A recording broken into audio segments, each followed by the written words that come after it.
So, Tony, take it away. Thanks. Really thanks for hanging in there. But I am kind of a recovering lawyer by trade, and they teach you a couple things. And one is you really want to be at the table at the end, because whatever you say will be the last thing that everybody remembers, and it will be memorable and will be actionable. And I want to emphasize that, because I want to give Avalon and the team the credit for pulling together this meeting, because this meeting is to pass on a lot of information. And everybody hopefully has learned a little bit of a fraction of what I've learned in the last 2 days. But it is intended to be carried forward into the action plan for Marco and the Mid-Atlantic Council and the Ocean Policy Committee. So these things, and this last panel particularly, I'm present to have some of your representatives here joining me today, but it really is intended to inform what our priorities will be in the future, what we need. We can't do everything. What can we prioritize? How can we work with the various communities that have represented us here today and others? So this really is a chance to sort of get to your last takeaway. So, I was just saying to one of the panelists that last panel was a little bit to the point that I've been at this game for a long time, Avalon. Thank you for pointing that out. It really was like my life going before my eyes, because early in my career, I'd been an attorney for the City of New York. I was the Director of Environmental Affairs for the American Association of Port Authorities, so I worked very hard, including on MARPOL and international issues and IMO, and working with them. I was then the Executive Director of the Coastal States Organization, so I worked on consistency and frameworks and coastal management planning. I then was one of the original PIs for the Ocean Data Portal, so I would say that the navigation community has been, and the Coast Guard have been, one of our most consistent and best partners. One of the first things we did was come down, and the pilots hosted a meeting when we were first developing the portal, and Jay Odell will remember that, because he was a partner in this enterprise, and we met with your constituents, and because of your convening power with the partners that we just heard from, we were able to really get great feedback on what we should think about when we're thinking about AAS data and port data. So really an important component, but I guess I would have added one kind of editorial comment. Is one thing I take away from that is one broad idea is, having been involved in those communities, there's kind of a consistent kind of existential through line behind it. People do not understand how important the ocean is as a platform for so many things in the world. They don't understand ocean data with regard to weather. They don't understand the ports. I have heard for now 30 years the 90% of trade moves on, but nobody almost knows about the undersea cables and that their cell phones don't actually go through there. Nobody. So really understanding that again, for those who didn't join the earlier panels, we had panels about seafloor mapping and underappreciation of what needs to be mapped, not only for navigation purposes, but for scientific purposes, for other purposes, for security purposes. We heard from the Coast Guard again. I think security is an emerging issue that's come up in all sorts of different ways as we think about the vulnerability of our infrastructure and also the vulnerability of our AI systems and our data systems. So there are emerging issues, and really understanding what everybody, no matter how distant they seem from the issue, understands and is here and has been here for the last 2 days, because the oceans are really a keystone thing that really needs to more investment, more attention, and understanding what those benefits are, whether from the commercial or environmental side. And I would have also said that another thing that has come up consistently is how all of these issues require collaboration, and that's fundamental for the Regional Ocean Partnerships. That's the philosophy across which we do things. And one unique thing in my mind about the Coast Guard, NOAA, and the Corps of Engineers, they're all multi-mission agencies, and that's unique. And so really thinking how we can also honor the other missions, the environmental missions, the fisheries conservation missions, the missions with regard to restoration and resilience. So thinking about that, we have a unique opportunity to work with some of those agencies to bring all of the powers, not only the security, not only the navigation missions, to the table around some of the things that we're challenging. So with that, I appreciate you indulging me for a little bit of a walk down memory lane. The objective of this panel, and I really want to jump a little bit and step on my own punchline, because I want everybody to think about the question that I'm going to end this panel with. And that question is, what does progress and success look like? Can you provide an example of a problem, conflict, or issue that either has been or you would like to see addressed, and how the region would benefit? So I want everybody in the room, in the end, to maybe do a little quick shout out about what they think that issue is that really would benefit the region, and they'd like to see Marco take forward either working directly with you or our many other partners moving forward. So with that, I'm going to turn it over. A brief introduction. They can add any details in the experience. We tried to pick some folks, but you are all the experts in the room as well. So this is not a panel of experts. It's a panel of partners. We're going to be hearing first from the state agency perspective, broadly writ. I've asked folks to bring not only their professional expertise, but their individual comments and their viewpoints to the table in terms of what they think. So for the state agencies, we have Kristi Lieske, and she's both the OPC representative and also from the state of Delaware. So thank you, Kristi, for joining us. From the federal agencies, we have Jamie Carter, and he also is the regional rep for NOAA, working in both New England and the Mid-Atlantic. We're then going to skip to a fellow sovereign nation representative. So recognizing that, we have Beth Roach speaking from her perspective, and also to some extent representing some tribal and indigenous perspectives as well. Always, I think this was mentioned in the last panel, another panel, we are preparing the next generations, so I am not going to be here 40 years from now, but maybe Diandre will be here. He's an early career professional joining us from Duke University, and he's going to give his perspectives.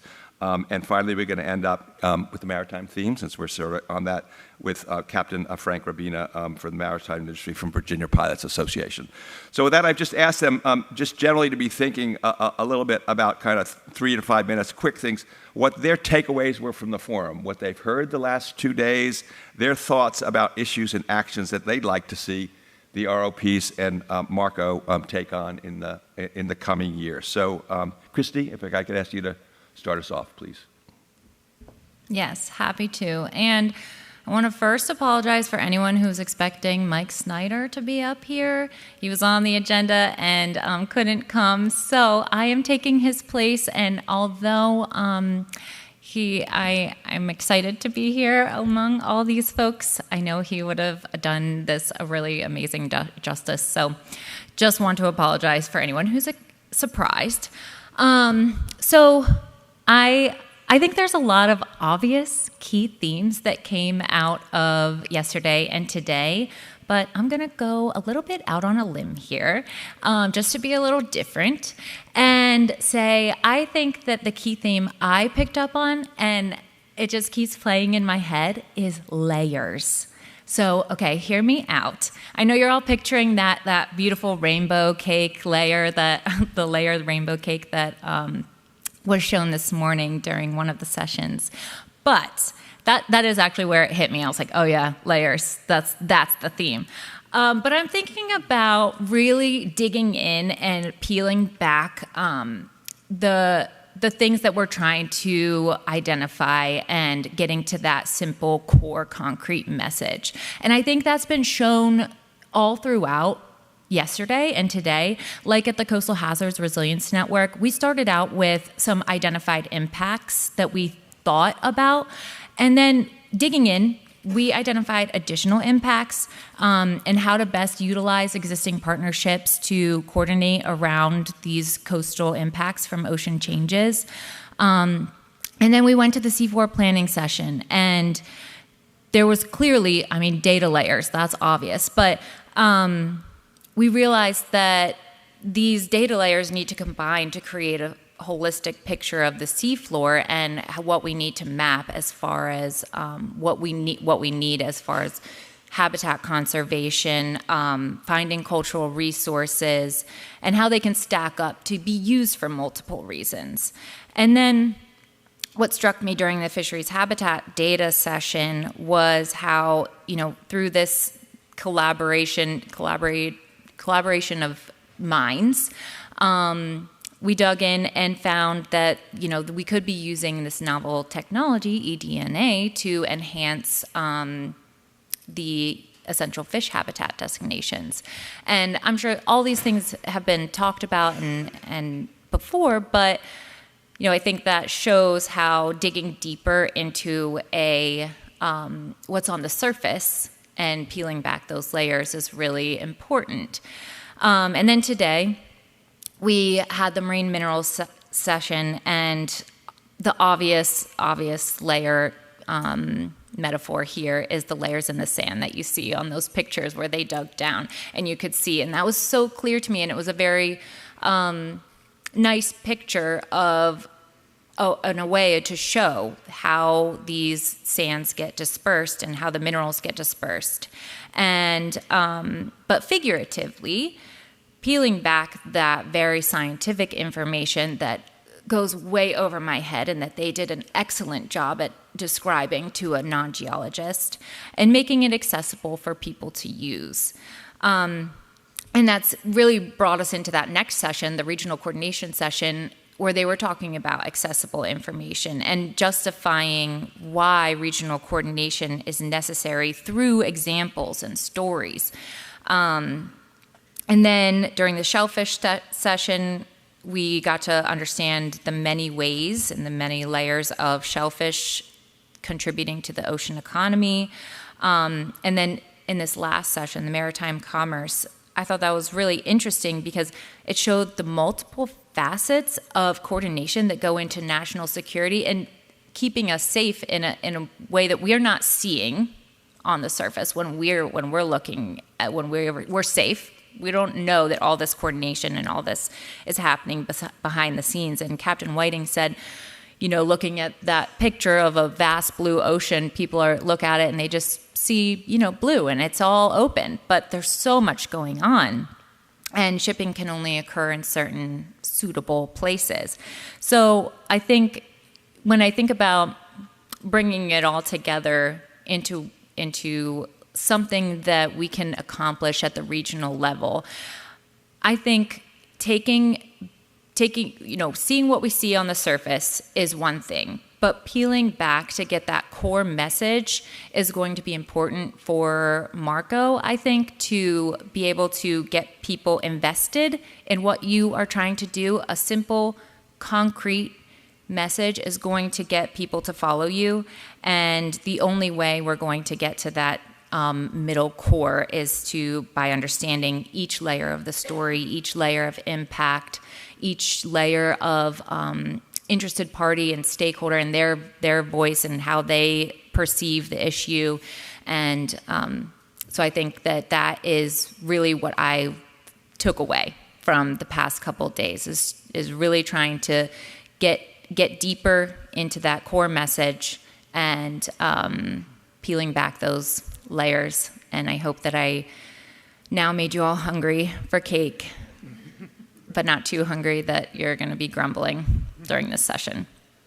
Thanks, Kristi. We come back if you have anything to add. So, Jamie, you want to pop in, please? Sure. Thank you, Tony. And hello, everybody. I'm Jamie Carter, NOAA's National Ocean Service Office for Coastal Management. So, very happy to be here. This is my first Ocean Forum. It's been great 2 days of learning, getting to meet folks. But our office has been a long-term supporter of Marco and the ROPs in general. You know, we consider the ROPs a very, very important partner. We've supported them financially and through technical assistance and other activities as well. So I'm just very pleased to be here to absorb and have conversations. And I learned a lot. One of the things that I think I took away from this, of course, there is the data theme, right? The data portal is obviously a very important asset. It's a vital asset. It enables so much discussion, decision-making, engagement. It's just a wonderful resource, and I've seen some great examples of how it's been used, and I hope that continues. So I think we'll come back around to that, but that's one of the key themes, but that's the obvious one. One of the other themes that I think emerged throughout the discussions here for me was the idea of storytelling as a way to promote and also to educate, engage, and really try to allow all of the partners here, all the stakeholders to find success in their various missions. Storytelling it's a key skill. I don't often have that skill, but I love talking to people who are really good at that, and I heard a lot of great stories here. I think at the end of the day, a lot of what the success of Marco is based on is the ability to tell stories, and data is a really nice way to be able to provide that. So, you know, we saw some wonderful examples. We heard of some challenges. We've heard of some historic challenges and some that are a little more recent with respect to how to justify funding and how to actually sway a community that may not necessarily fully understand an issue.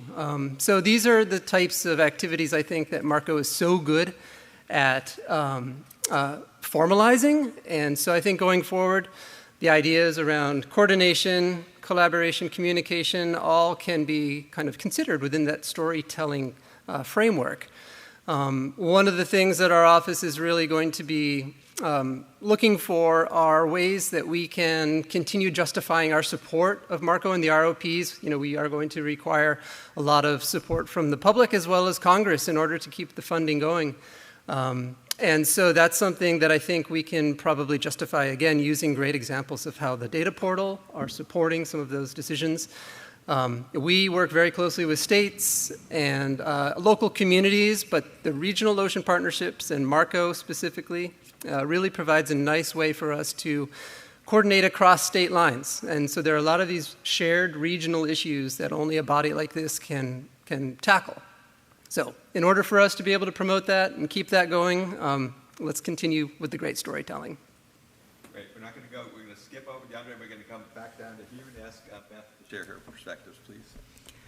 Nottoway, in order for me to begin, I have to start in a traditional way. So, Kiase Beth Roach with the Nottoway Indian Tribe of Virginia, Vice Chair.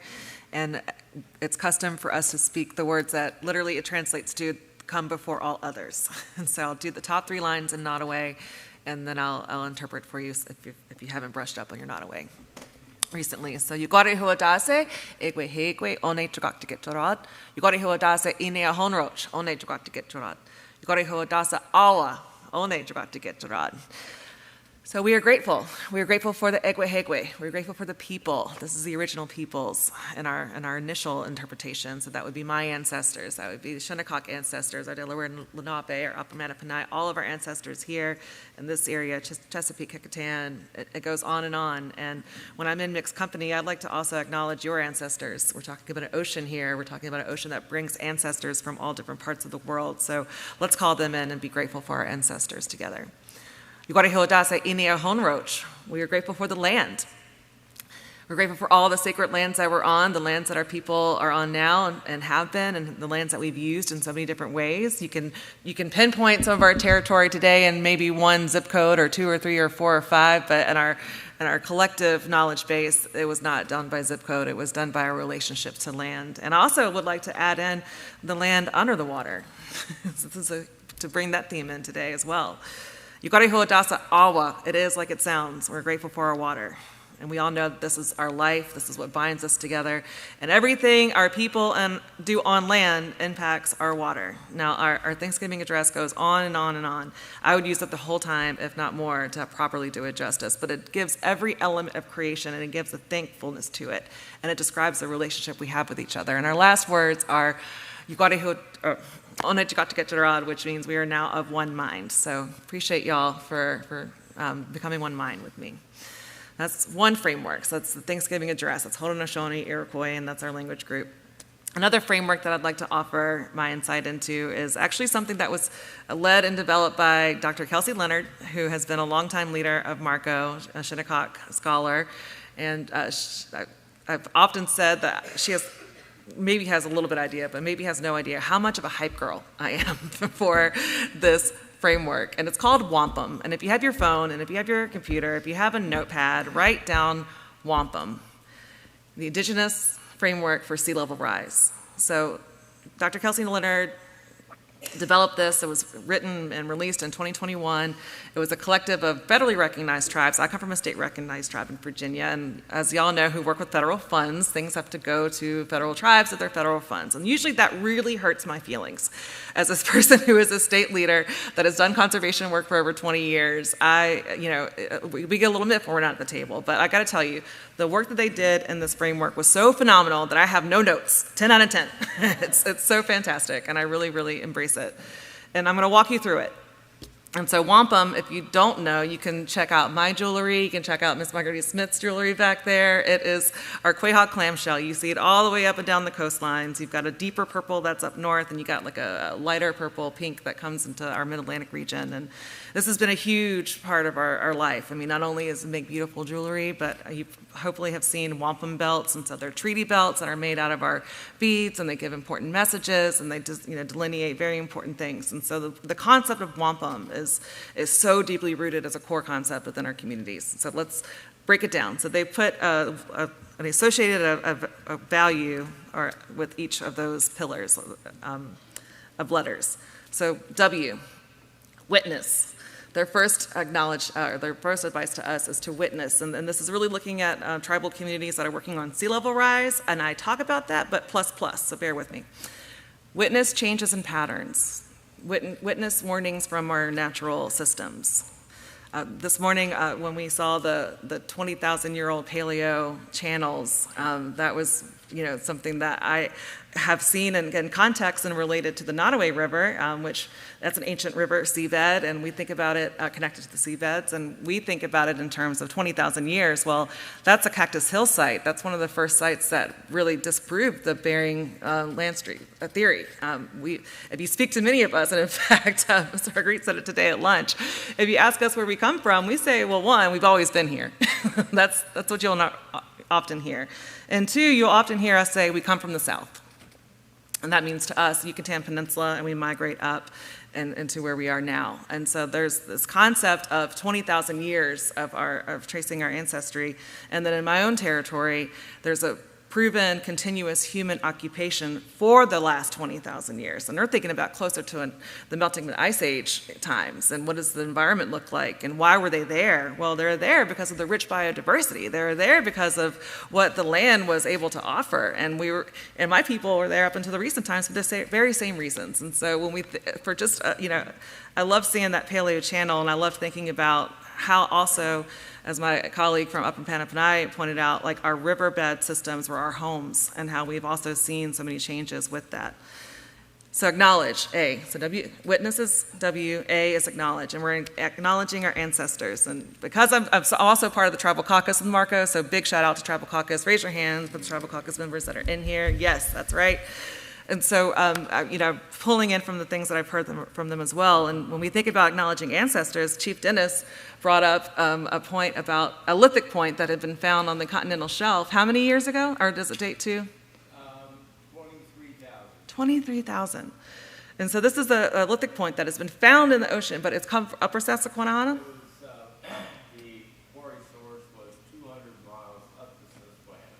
Incredible. And so we think about our ancestors and all the things that they did to curate and survive and share, and that that cultural material and those stories are all around us. And so we're deeply grateful for our ancestors. And as we go through this wampum model, we think about the changes, we think about our ancestors, what were they going through, what were their cultural practices and their solutions, and that's where we get to mend, the M, mend. And so now we've got to figure out, like, how are we going to mend these shorelines? How are we going to figure out, the solutions to problems? And well, we're doing it because we're looking back, and we're thinking about our ancestors, and we're thinking about what they brought to us, and also in that, it's thinking about practicing sovereignty and following, the kind of lay of the land that we have now. And if anybody has done anything with the tribal community, that recognition status matters. And so mending could look very differently for federally recognized tribes with access to federal funds versus a state recognized tribe, which does not have all that access, even down to unrecognized communities. And so as we as a collective body, we need to be aware of the different statuses as we go forward. The last three, you've got protect, unite, and move. We are protecting for our future generations. We have to protect our cultural sites and our knowledge. And we were talking about the data portal ocean, yesterday. And I love the chatter that we had in our caucus as thinking about our, you talk about ship traffic. Well, we've been traveling those waterways for centuries. And think about, what would it look like for us to think about, what would it take for a Nottoway to go visit the the Lenape? What would it take for the Nottoway to go visit the Shinnecock? And therefore, and we were absolutely trading. And then we talked about language and how there's so many different waterways that hold our language, that have our names of how our ancestors saw it. And a lot of you may not know this, but a lot of the names that you see, they're descriptive terms. It's this bend of the river that does this, that does that. That's what we're saying. It's not like Jamestown. This is the town of James. It is like, this is where the mosquitoes are and don't drink the water. That's essentially what we should have said. And so when we think about cultural sites and resources, it's really layered. Truly going to the layer aspect. And when we think about protecting future generations too, it's, I see a lot of excitement in Indian country. I see co-stewardship agreements between federal agencies and state agencies and tribes. I see cleanups, shout out to the Marine Debris Removal Work Group and the wonderful opportunities that we have to work together in that. Uniting, that's what this is all about, right? Like there's NGOs and there's government and there's, tribal partners here. And so we're in it now. Like we're all here now. So we have to unite. We're all on a watershed. We have to unite. And even though this watershed is, I come from the APNEP, Albemarle Pamlico, so it's kind of weird, right? Like I'm not Chesapeake Bay, I'm not Virginia, I'm both. But absolutely we have to work together. And the last one she says is move. And I think in that term of sea level rise, you might be thinking in terms of like the homo down with like John Charles in the Terrebonne Parish. And that's probably your most like tangible example that we can give. And I like to think about it as we're also creating a movement. Like if we do all those pillars correctly together, are we creating a movement together? And so that's calling you all in, and that's saying, what are we all doing together? How are we going to learn to work together? Internal to the Tribal Caucus, we're excited to work together with Marco, with each other, and then we're excited to work with all of y'all. So thank you for lovely. Thank you for sharing. Share that. Thank you. Great. So we're gonna next go to Diandre, please. Hi, everyone. As Tony said, my name is Diandre Richie, and then I'm a current Duke graduate student getting my master's in environmental management. I'm graduating on Friday, so that's exciting. And then I'm also an incoming PhD student at the University of Florida, getting my PhD in aquatic and fishery science. And then I serve as the Dr. Beth McGee Science Fellow for Chesapeake Bay Foundation, working on stormwater pollution, stormwater resiliency, and really looking at how the Chesapeake Bay states can do better management of that. I want to thank Jess for inviting me to Marco. It's my first Ocean Forum. And I think one of the main themes that I saw across all the different panel discussions and also yesterday's sessions was really this ongoing theme of what resiliency really was and how we incorporate resiliency in all the work that we do. For my master's thesis at Duke, I worked with the North Carolina Division of Coastal Management on a resiliency program and was really trying to understand, well, how are different North Carolina communities and contractors that are working with the state not only actually defining resiliency, but how can a program like that influence long-term resiliency past those communities being in that program? And some of the main things that we saw were they were using the technical capacities that they gained from the state in order to actually apply for other grants and apply for other funding. And when looking at some of the work that you are doing, I think resiliency could be a very important picture in that, especially when we're looking at regional ocean planning, because as there's increases in not only technology and then data, there's also going to be increases in the people who are going to be able to use that. And I think what comes with resiliency and what comes with access to that type of data, it shows that there's a big technical gap in the people who are not only able to access it, but the people who are also able to use it as well. A lot of us in this room have been able to use GIS, and I have to commend my shellfish girl using model builders. We did that a lot in class, and when she showed that, I was just like, oh my gosh, like that is a lot of like work, and that's a lot of great work, and being able to really show that to the public in a way. But we also have to recognize that not everyone who has access to that data actually knows how to use it or has had the door open for them to be able to learn how to use it. So I think somewhere where Marco is, and as an early career professional who, has been able to go to this great school and really learn that, I think Marco is at a very pivotal point where not only to have more community engagement in that, but also public education as well. I think that's a very big theme that I think Marco is really at a pivotal point to do, and to really have forums and have networking opportunities and work collaboratively across all the organizations and federal and state entities that are here in order to really open those doors so that individuals across all the states we work at are not only learning where to access the data, but also how to use it as well, because there's so many people out there that want to do the work we're doing, but there's a lot of gaps and barriers within that. And so I think this is really showing the gaps that we're able to fill in some of those barriers as well. Thank you. Great, thanks. Appreciate that very much. So we're going to conclude just the panels. With you go. Wrap up. Hey everyone, I'm Frank. I'm Vice President of Virginia Pilots. With everything that I've heard all of you say and present, I have more of a illustration or picture that comes to mind with Marco, and it's a triangle slash like a prism with an apex, and at the corners are data, research, and theory. And Marco does an excellent job, Marine Catastry, everything that you have done to bring data out.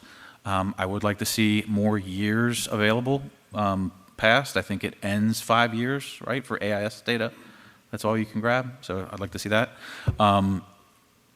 But if I draw that triangle over offshore in the illustrations that Captain Chisman showed you where the CVOW is and that whole area off of Virginia, and then you look down on that triangle with the 3 apexes, you see all the people here that are talking about that area and all the different things that are geospatially happening at the same time in those locations. And they're surrounded by those 3 things: data, theory, and methodology. Each one of us, or a lot of us, different walks or different areas, different expertise, may know how to take that data and use it methodologically for a certain purpose. But the others in that triangle don't. And so the communication points, you educating me on what is important in your expertise, and then me being able to do the same, and then maybe sharing theory on why it's important. A good one right off the hand that applies to all this is stakeholder theory. So that's the theme that I'm capturing from all of this is those 3 things, that triangle, and if there was anything to add, which I think Marco was fantastic, everything about it, maybe there's a way of incorporating those 2 other apexes somehow, because really good research has got to have at least 2 of those that are novel, right? You have to have novel theory, you have to have excellent data, you have to have a novel methodology. And that doesn't always happen, right? It's very hard. But if, with all these people and these interests in this room and in that triangle, there's got to be a lot of that, I would think. Thanks. Great. I appreciate that, and hopefully it's gotten everybody thinking about what they want to contribute to this conversation, because I am going to come out to you in a second and do a little lightning round for anything about what they think, particularly if there's something actionable that they'd like. What does success look like? I think I've just heard a lot of descriptions of the attributes of how we might be successful, how we might do it. But I'd love it if anybody has ideas and sort of really what that looks like when it's done. And I guess I'll kind of start off a little bit to say that I'm going to steal from some of the ideas. I mean, one thing I'll just say that I do think that during one of the panels I heard this idea of knowledge creation and what that looks like, and understanding what knowledge is in order to make decisions and how different that can be, and how different it is to different people. So knowledge isn't necessarily being the expert.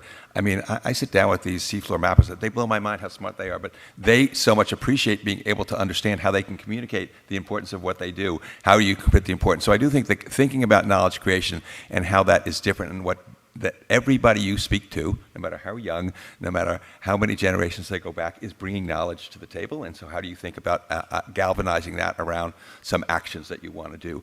I would say I do feel like also this is a process one, so I'll think of my contribution to what the concrete action is, but I do think also I hear a lot of people thinking about stakeholdering, but I kind of think we got to get past that. I don't think, I think we're all stakeholders and we're all equals with regard to our investments and the outcomes. And so I do think maybe we need to be a little more modest with regard to sort of our ownership of what we think the knowledge is to begin with. So I do think, more the concept of, we talk about collaboration, but I think more the concept of co-design, of co-ownership of issues is something that really is something that we just need to take a breath about, even though, because we're all trained in our disciplines, right? We're all trained in our issues. And we all, frankly, we talk about breaking down silos, but I'm not sure we acknowledge the extent to which the programs that we apply define those knowledge boundaries. It's very difficult to break out of them. So how do we break out of our training? How do we break out of the specific regulation that we're trying to comply with? How do we break out of the specific needs of our particular community to really open ourselves up a little bit more broadly to that? And I'm going to come back to something that you said about living in place and living in that your history is based on reacting to where are you from and thinking about a place. I think everything we've heard about for the last day and a half is about those places and how we each relate to them. And so I do think the regional framework and the thinking about sort of how we are really managing a specific place, specific thing that doesn't exist in this moment but exists in history and going to exist in the future is kind of really a unifying factor that we really can be thinking about. And it seems overly simple, but I think it really is getting at, I think, the challenge that all of the panels have been trying to address. So anyway, a little bit broad. I apologize for that. But I do want to open it up a little bit and I'm going to go around quickly. So I do hope that folks have some ideas of what they think, what success might look like and what they'd like to see taken on in the coming year and the coming short term. So anybody out there want to just shout it out? We're going to start in the back and we're going to work our way forward. Go. Please. And identify yourself when you give you. We don't need everybody can just speak up. Don't run around. Just speak up. Renee, we'll start with you. Yeah. Oh, I'm sorry. So Zoom can hear us. Go ahead. Renee Riley with Responsible Offshore Science Alliance, ROSA. I think, what does success look like and how does that, is that essentially your question, right? Like future, right? To me, the implementation of fair and care data principles so that we have not just got coordinated data, but it's findable, it's accessible, it's interoperable, it's reusable, and care principles in terms of indigenous knowledge. So Great. To me, that's, Great. What Excellent. success would look like. I think we had somebody over here. Sadie Call with Virginia Bottle Bill Organization. I thought about this a little bit more when Jamie said collaboration, coordination, and communication. That's what I think success looks like. But also in terms of when I heard a key theme in the Coastal Hazards and Resilience working session of working together with the different states and regions in Marco and sharing guidance, success, pitfalls, but also lessons learned in different issues that we have in our states and coming together as a larger area. So I'm coming at this in like more of a marine debris kind of issue. And I'm working on a bottle bill right now. So looking at like cleanup data or litter data or even just on the policy side of like comparing it to other states of like, what have they gone through that I may learn from or I can grow from, and we can take that more to a regional level of like, how can we improve regionally in the Mid-Atlantic region? And I think we've heard other examples of that too. Other ideas from the group here? This is Will Eisenberg over here from Virginia Coastal Management Program. High past the podium, Tony. The one thing that I would see as success, I mean, there's plenty of different things for success, but one thing that's come to mind is we're in a period of rapid change in whatever landscape you want to look at. And I think during those kinds of times, the way we triage is we retreat and we try and deal with what we have the best handle on. And so I think a measure of success would be the number of partners that we have regularly engaged, coming together, getting back to that idea of co-design. And I mean, thinking about the network with the Coastal Hazards and Resilience Network, it will only be good when everybody is available to work together, but the challenge there is everybody's triage right now, and just generally in life. So yeah, that would be my measure of success. Great, thanks. Hello, thank you everyone on the panel. It really helped me bring together my ideas. And since resilience was already taken, I am the resilience planner for Delaware Coastal Programs, so that was top of mind. So I got thinking, I think quality of whatever we're producing, whether it's a map, whether it's outreach, should be top of mind. And I know as a metric, that can be a little confusing as well, because what does quality data look like? But also, what does quality collaboration look like? Not just checking a box, but actually making sure that people who haven't been in the room are offered access to the room, making sure that our fisheries and aquaculture are healthy fisheries and aquaculture farms, not just larger or more successful in that way. So yeah, kind of going back to the layer idea, thinking deeper for all of these individual issues. What does it look like to achieve a quality metric of success, even though they would all be different? So Right. thank you. A couple more from the audience, please. Yeah, Vince Bowers from Lynham River Now, and I think that success would be a long-term, data-driven coastal plan that doesn't change every 4 years. Great, thanks. Thanks. So my mind wants to go to tangible, measurable, positive outcomes for nature. And to get there, you need all these process wins, like a bottle bill gets passed, or funding is approved for monitoring North Atlantic right whale populations, and all sorts of things. And it can be discouraging or depressing to focus only on those ultimate outcomes of what you're trying to change, but they're important, I think, to keep in mind as the kind of the blue sky vision of where we want to head to. And those could look like sustainable. The mid-Atlantic fisheries are sustainable and thriving despite climate impacts. The threatened and endangered species that Pick one. Which one do you want? are moving in the right direction. I'll just close, Tony, by saying, on a positive note, when these good things happen, it's good to notice them and celebrate them. And I get about 10 emails from NOAA every week, and one of them this week said that there was 23 baby right whales born this year, which is the most right whales since 2009. And so, there is a connection between all of these crazy, controversial things that we've been doing with right whales and speed limit rules and entanglement with gear and things like that. And so, Great. Tangible outcomes are good to shoot for. Great. We're going to do one more from the audience, then we're going to give the panelists the last chance. So, this is Connor with the Upper Mattaponi Tribe. You probably can't see me. I'm sitting back here by a charger. But for me, success for Marco looks like sustained, active data sharing across state, federal, NGO, and tribal partners that directly drives collaborative projects and co-funded initiatives. It means shared data is actually being used to identify priorities, secure funding together, and implement the work that's on the ground and have an effect. Just as importantly, success means doing this in ways that respect different authorities, knowledge systems, and responsibilities, including tribal data sovereignty and the role of tribes as co-managers and knowledge holders. When that's working, collaboration doesn't stop. When funding shifts, it continues because partnerships themselves are strong and mutually beneficial. Excellent. I hope you wrote that down and you can give that to me before you leave. That's great. Avalon, did you want to say something before we bring it back to the panel? Man, I don't know if I want to follow that, but I was thinking back, I heard a couple of themes across the panel, and I just wanted to say a quick word about it. And I really appreciate everybody's insight here and helping kind of synthesize what you took away from this. It's so helpful. This is why we're all here. But I just start to think about storytelling, as Jamie mentioned, and kind of coming together to think about how we unite, right? Like that word keeps coming up for me as well.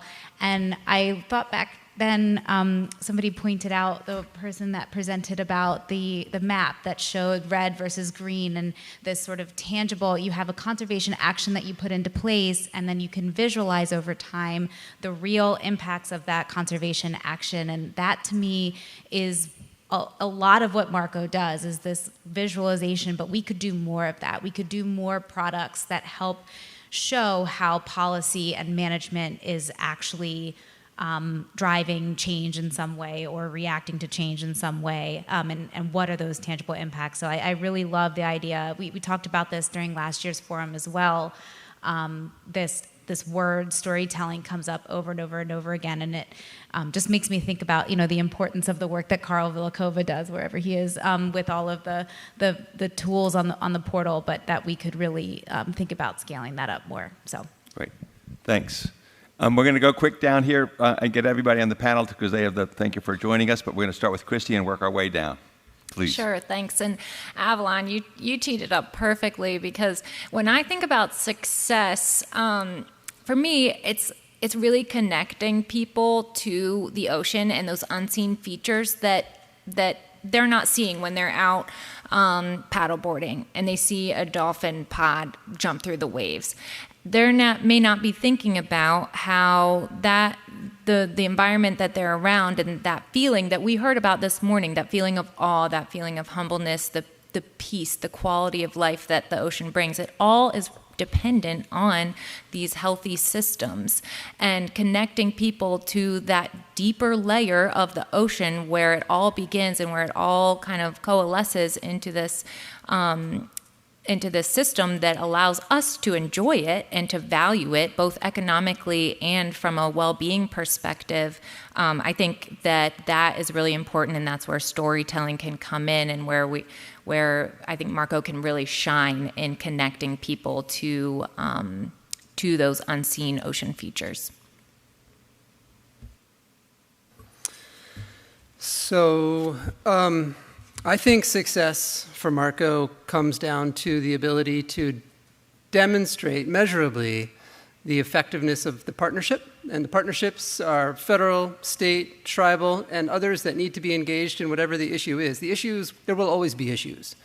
There are always going to be challenges. So it's how we address those, how we approach those, that's going to really speak to how Marco operates as an entity and as a partnership. So making sure that we have a very good, strong way to demonstrate how we are being effective in our partnerships, and then secondly, how we are using or developing strategies to actually do the work.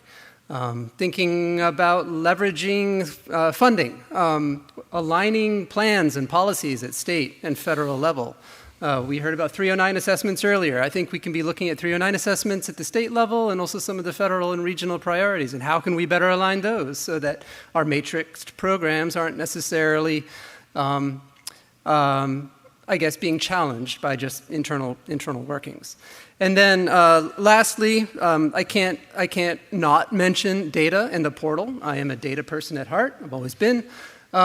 So moving forward, coordinating with all of our partners to make sure we continue prioritizing data and tools that need to be in the portal, and identifying, the entities that are going to be responsible for that. So if we can continue to collaborate through our work groups to continue sustaining that, I think that would also be a very good success. Then I would say for me, success really just looks like breaking some of the silos that come around not only our degrees, but also some of the jobs that we do.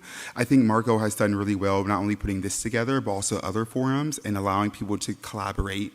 And if there was one thing I had to ask all of you, and especially for the ones that are getting summer interns this summer, please push your summer interns to network with not only people in your teams, but people that are also outside of your teams and organizations so that they can learn where their work overlaps with others. I've had multiple different internship experiences through the NOAA Holdings program, the Pinto program, and also through the DOE.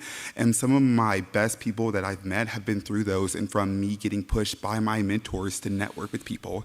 So if there was one assignment I have to give y'all, to give your mentees, is to meet with at least one person for the next 10 weeks in their summer so that they're able to grow and be able to create more breadth. Because I think as ocean planning and regional ocean planning is growing, there's going to be a need for more M scientists versus T scientists. And T scientists are scientists that have breadth in a lot of areas, but depth only in one. Whereas M scientists have breadth and depth in multiple areas. So being able to create that and really be able to drive that for your own interns and the students who are coming through is what I see success looking like, and really being able to bridge that as well.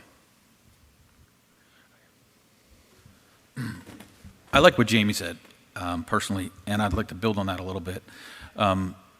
For Marco, and for what everybody's done here the past 2 days, I think success, imagine if everyone in here understood what everyone else's risk profile looked like. And if Marco could potentially model that somehow with whatever different entities they could, to show how each one is illustrated to help everybody understand that, further understand that, and see what benefits are being made, again, in those shared areas, I think that would be pretty successful. My mind goes to relationships. We hear about partnerships. We hear about working together, collaboration. But at the root of that, it's a relationship. It's me and you and me and you and me. And it's not us in a Zoom meeting. It's our intentionality of when we get together and when we meet each other and our paths cross. And, you know, it could be for any number of reasons. But at the core of it, we're humans and we're curious. And, you know, our jobs might change. Our roles will change, but you know, essentially our relationships should stay intact. And so I think about that in terms of, I can go down the tribal caucus mindset, and you know, there is some very powerful moments of connection when tribal folks can just be together and relate to each other and hear about what's going on in New York and hear what's going on in Delaware and what's happening in Virginia and North Carolina, and just to be able for us to share without hardly an agenda, but just to connect. I mean, that is so incredibly powerful. And so much of the work that I do and with my partners and on the teams that I'm on is how do we build connections between non-tribal folks with tribal folks. I mean, y'all, it's a very complex landscape anywhere you go, but very much here. And if I had longer time, I would speak about the 1900 acre project that Ryan and I are working with the Coastal Zone Management, where it's going into the heart of the most complex parts of our history. It's looking at pre-contact, and then you've got like British occupation, and then you've got like this American experiment, and you've got EPA Region 3 and EPA Region 4 because it's right on the state line. You've got federal tribe nearby. You've got 2 state-recognized tribes that don't get along, and then you've got across the state line another state-recognized tribes and a whole slew of unrecognized communities. Not only that, a recently federally recognized tribe with ancestors, the Lumbee, come up there. So you're talking about a hornet's nest of relationships and things to consider. And so how we enter that work, just to kind of bring us down and take a breath, is really to think about, like, how do we engage with each other? How do we give respect to each other? A lot of y'all probably don't know what you need to know, and that's not to your fault. You haven't been taught it, you haven't had exposure. But how do we work together with this open mind, and how do we hold so many different knowledge systems all together and put it into a plan or into a method or to a process or to a conversation? So let's entertain that relationships could be a measure of success, and that they could actually even be a deliverable. So I have the microphone, so I have the last word. I'm going to be uncharacteristically specific and talk about how I envision success and give a few examples. And I think one is this has been an incredibly successful meeting because there's at least 4 of you that I've talked to that I said I definitely want to follow up with and follow up on a very specific relationship or a very specific project and activity. And hopefully everybody will leave tomorrow with that same commitment. I would say at 3 different scales. I think it's about part of my job is actually to tell the stories and help Marco be successful around some of the things that people have said. So I will try to do that. But I actually thought of at least 3 other things. I think it really is, I want next year so that people have told us we have made them successful and we didn't know that we were enabling them, but we were creating conditions so that there are eDNA, community-based eDNA science programs or balloon programs or marine debris programs that have sprouted up because they've accessed our data and they've recognized that we have given them the authority to take control of what they think at the local level. And I think that's a very doable thing, but we don't have to control it or manage it, but we need to be very aware of providing those tools. And at a different scale, I'd like to see, I'm a data guy too, even though I'm a law guy, because I think science and data are necessary for those decisions, and it's an incredibly exciting time how we can make data accessible, and I think the regional ocean data frameworks can be specifically a way to deliver that.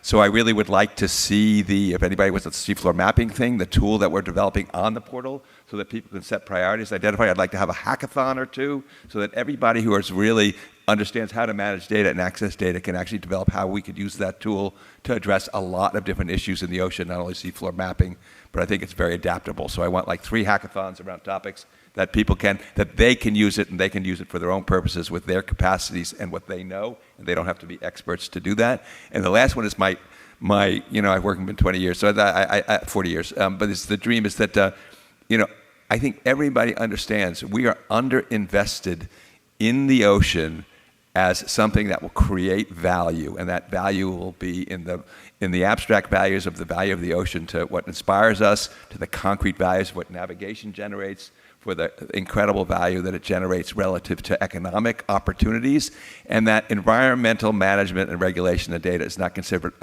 a constraint, but actually a partner in trying to figure that. So we are underinvested as a country, and so it's going to take not just government programs, but everybody to get behind thinking about what that investment might be. And I think it's some of the things that Frank was suggesting too about de-risking it so that people can bring their view of what risk is to the table so that they can feel that they're entering a de-risk and a potential environment. So those are my three just little things that I'd like to see over the next year. So you can do that, Avalon, right?